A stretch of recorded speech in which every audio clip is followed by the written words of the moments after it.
Black Desert Online in 2023. People say there's a lot of microtransactions, and no one denies that. But, despite everything, it's supposedly a really good game. Hey everyone, welcome back. So I don't know if you know this, but I actually started playing Black Desert Online all the way back in early 2016. This was during the beta testing for the Western That's like a million years ago in internet time. Release of that version of the game. And let me tell you, I played it a ton. I sunk like a few hundred hours in those first couple of months. Now, since then, it has been one of the many MMOs that I like to revisit from time to time, jumping back in to just see what's new. And in the case of BDO, things have changed quite a bit over these past 7 years. While the base of the game had a lot that I really enjoyed between its combat, the life skill system, and the overall sandbox nature. If you did not know that Black Desert Online is often touted to be, without question, the best action combat MMORPG on the market, just flat out the best. Nothing comes close. It's like the Lost Ark of not top-down games. Instead of being sort of on rails, guiding you through an experience. It's kind of a game that once you figured it out and got your bearings, lets you just kind of do whatever you want. A lot of times it meant grinding and engaging in the combat, but since the combat's fun, the grinding but in turn is also fun. But anyways, yes, I played a lot of BDO and I've gone back to it over the years as well because there's a lot about it that I really enjoy. However, there were at the same time and have been over the years some major pain points, especially around the monetization and quality of life features that you felt like you had to pay for. Mainly that was the thing, without spending extra, oftentimes. Ooh, no, that's a good character right there. That's some good stuff right there. Black Desert Online, they know what people want. They're not gonna just shove a Pride Parade logo in their game and say, hey, this is what everyone wants, and then be surprised like, where's everyone going? Nah, they know what everyone wants, and they know how it is. Also, this is not on 1.2. There we go. It sort of felt like you were at a bit of a disadvantage with things like the looting, carrying capacity, and storage space. Well, in addition to various other updates that have come to the game, adding a bunch of new content, continents, and characters to play over the years, they've also made some fairly big, recently, quality of life features, now offering for free things that they used to charge for in the past, which I just think has been like a major improvement and step up for a game that already had. This is honestly very surprising news, because if you know anything about these games, then you know that the bread and butter of these games is predatory microtransactions, in the sense that they are willingly putting something that is 100% the best thing ever if you have behind a paywall. They know that everyone wants that, and they're gonna put it there, and they know that the game experience without it is just trashy.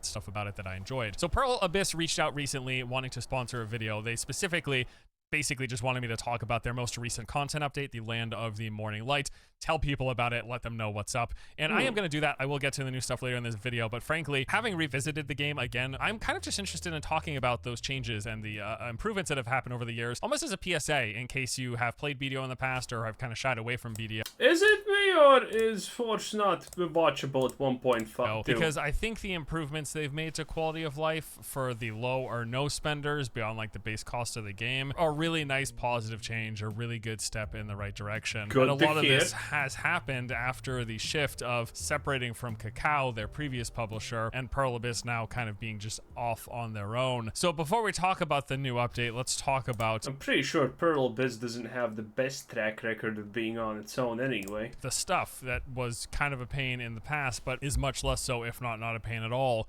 in the current state of the game. So there were a few sort of pay for convenience things that cropped up in the early days, back when I first started playing those 7 years ago, and they were carried with the game throughout the years. And those some of the main issues revolved around the silver, the inventory, the pet system, and the way the game handled costumes. Obviously. So for the silver side of things, silver is the main currency in the game, and it had a weight associated with it, and it was really, really heavy. So basically what would end up happening is that as you're out there grinding for gear and materials and stuff, you're also accumulating silver, and you want that silver because you need it. It is that main base currency, but it weighed a lot and it would fill up your carrying capacity very quickly. And then once that capacity was full, you basically could just barely move. I mean, it was like a massive encumbrance to you. So the result was you would be constantly, regularly going back to town to deposit the silver into your town storage, or the other option was that you could buy a weight limit increase in the game's cash shop. Then also sort of along those same lines was how the inventory system worked. You had a set number of inventory spaces, they would fill up with items, and back then and through a lot of the lifespan, there was just... Yeah, you could see right there that there were a bunch of locked slots here.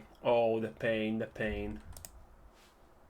Yep. Go. There's very little stacking of those items, so sort of similar to the silver. This means that your inventory would constantly be filling up as you're out there grinding, which resulted in you having to go back to town to deposit stuff into your town storage, or you could buy in the cash shop the inventory expansion stuff. And then there was the pet system. So the way pets work... Okay, by the way, hot take about Diablo 4. Diablo 4 devs are completely well aware that the storage space that we currently have is absolutely not acceptable in the current year. They already knew that this is a problem in Diablo 3. They already knew that this was a problem in Diablo 2, okay? They are under no illusion that all the slots that are given to us are just not enough. So my hot take is, what if the Diablo 4 devs decide, hey, that's real money, buyable inventory space you got there now, Chief. How about this update? Ain't that great? And by the way, if you haven't played any Asian MMOs or games at all, pets are a common thing in all of them, and pets sometimes are absolutely amazing for convenience because they pick up items, they can sell items, they can access, for example, the auction house instantaneously. They give bonuses to damage and whatnot. They give passive bonuses and things like that. They're literally pay-to-win mechanics in a lot of games, and they are almost necessary. And this is very common in Asian games in general.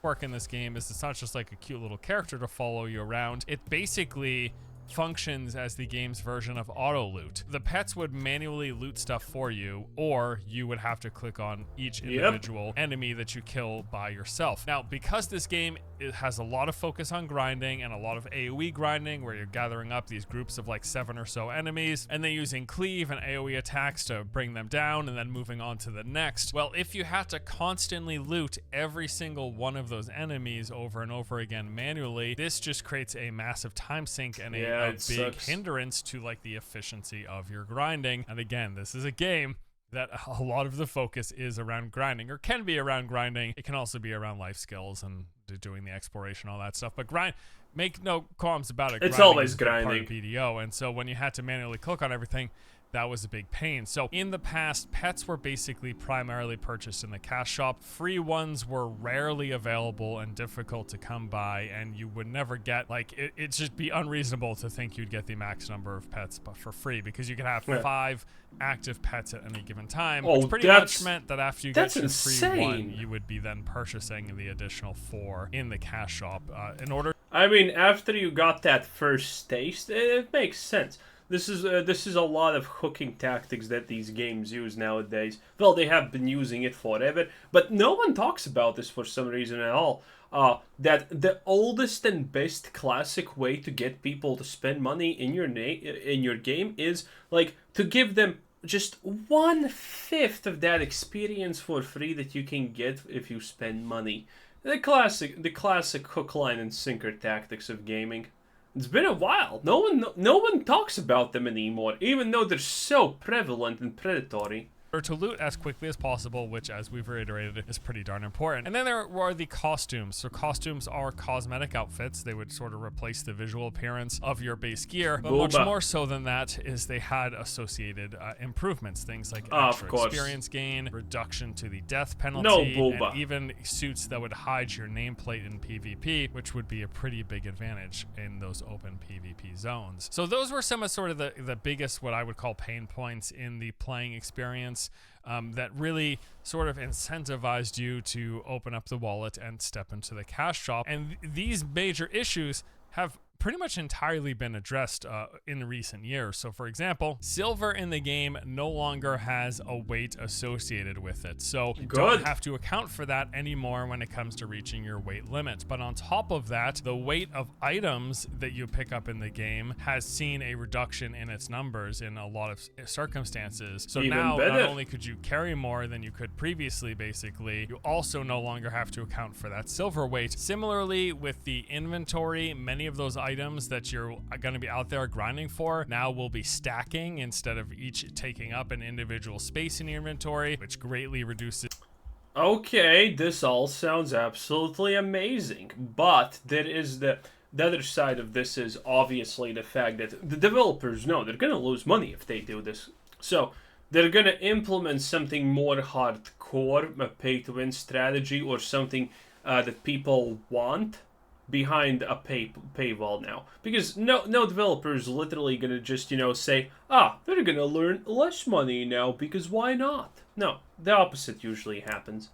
Is the desire to purchase more inventory space. Same thing with the pet system. Free ones are now frequently available while playing. In fact, while playing through a season quest line, you're actually going to have access to more than the 5 cap that the game has. So you can get for free pets that you would in the past have to have purchased. And then as for the costumes in the game, well, they still exist and they still give their bonuses, but now can just be bought outright in the game shop with silver from other players who purchased it from the cash shop. So there'll be people out there spending real money to get these costumes, but then they will sell it to people who don't want to spend. It's the classical WoW token without being the WoW token, which is kind of a good thing, by the way. Real money, and instead want to buy it with in-game currency that they got from just playing. So these are some pretty big improvements. And then there's also a few other quality of life things that have come to the game, like the Magnet storage that makes it so that you can access the local storage from anywhere in the game without having to actually go to those individual towns. The game basically has localized storage where you'll have one town and a storage there. So if you're grinding, you go to that town, you put items in that storage. In the past, you would have to go back to that town and physically actually take it out yourself or set up these trade routes. Dude, remember when New World came out and everyone was super pissed about it? Even though I kind of like the idea, because in New World when it came out there was separate storage and well, it's still separate even though that's stupid. And there was a separate, well, it's actually not, you can access it from anywhere. What am I talking about? There was separate, at that time, there was separate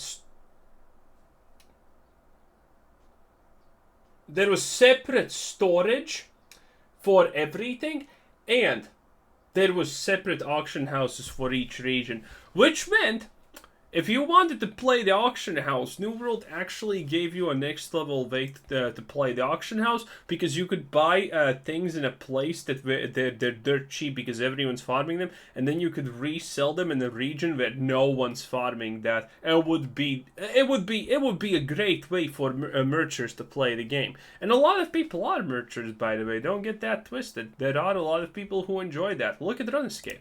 Which would then take some time as items were transferred from one area to the other. Now with Magnet storage, you can just grab items from anywhere that you have them stored within the game. A massive quality of life improvement. And then there's also the contribution point system. A lot of players in the past, you have these contribution points and you'd acquire them throughout the course of playing. And then a lot of times you would want to focus on using them on workers. That way you could use them for things like gathering resources for you just passively. Then that would make it so that when it comes to things like storage in the town where you'd want to use and need to use CP for, people would then go to the cash shop. Well, now it's really just not as big of a deal. It's far less of an emphasis on that within the game, and because storage is now also not as big of a deal, if it's not as cumbersome, basically there's a lot less of a incentive to actually have to purchase. Just all around a lot of really positive quality of life changes that have come to the game with recent years. And again, a lot of this has happened post the separation from their prior publisher Kakao into sort of doing their own thing, taking the reins on the game and how the monetization is handled. And all around, I think it just made for a much better experience for players. Now there's definitely still some pretty big quality of life stuff that you can buy in the shop. There are things like the value packs, which will boost your inventory storage, XP gain, and a few other things. This is kind of just like a grab Makes bag sense, of different obviously. nice things to have. And then things like the campsites, which allow you to repair and buy potions out in the field instead of having to return to town. Although, to be honest, as new players, if you're just starting the game, you're going to get a few months of value pack buffs through the game's various unlocks, so it'll be some time before you feel the need to buy it. And the campsites will only really matter once you get into like the hardcore efficiency grinding, which at that point,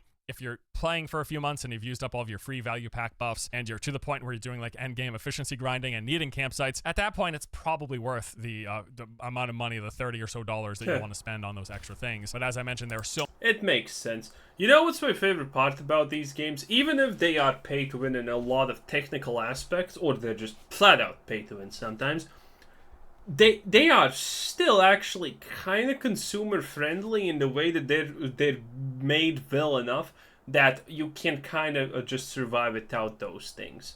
You know, it's like a very niche thing, and they're still pay to win. And don't get me wrong, it's still bad, and they would be better if they did not do that. But there are some standout games that are pay to win, but they're made so well that it doesn't even seem that bad.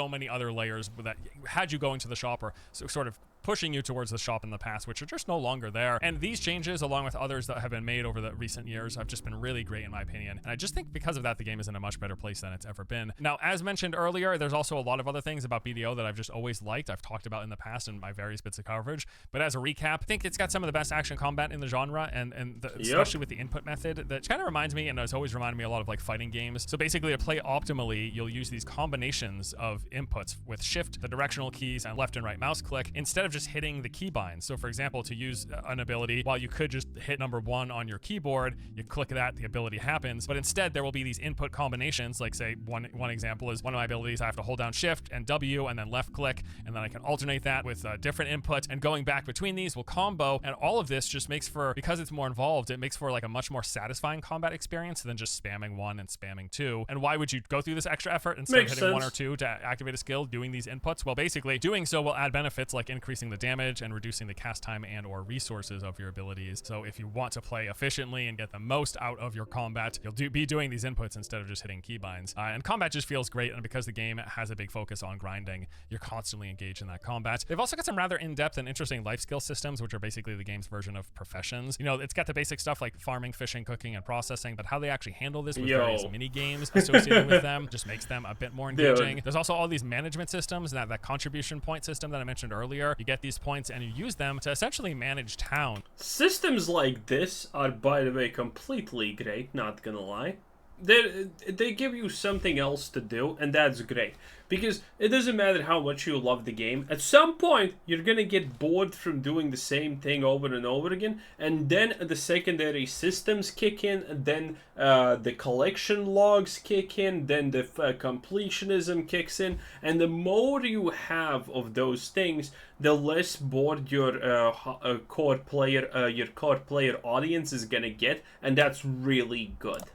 Like increase the storage and pick your housing plots. You've got workers that you'll go out to harvest resources for you that you'll use for crafting food and things and buffs and all that. Connecting trading routes between these different towns and ferrying items from one location to the other. It's also in a seamless, massive open world with no loading screens between the zones. There's very limited fast travel in the game, all of which I always felt has made for some great immersion. And the world is pretty populated. Obviously, you know, other players in the game, but also the density of enemies out in the field and towns that are full of NPCs walking around doing their different things. And finally, and this could be a positive or a negative depending on perspective, but the game basically has like infinite progression. There's a soft cap as you're leveling up, but you can kind of just keep on going. So if you feel motivated to reach like the maximum echelon of things, that could be a bit much, but for me it's always been kind of freeing because I'm like, I'm not going to grind that out, so I'm just not even going to stress about it. I'm not worried about getting anywhere near any sort of cap, softer.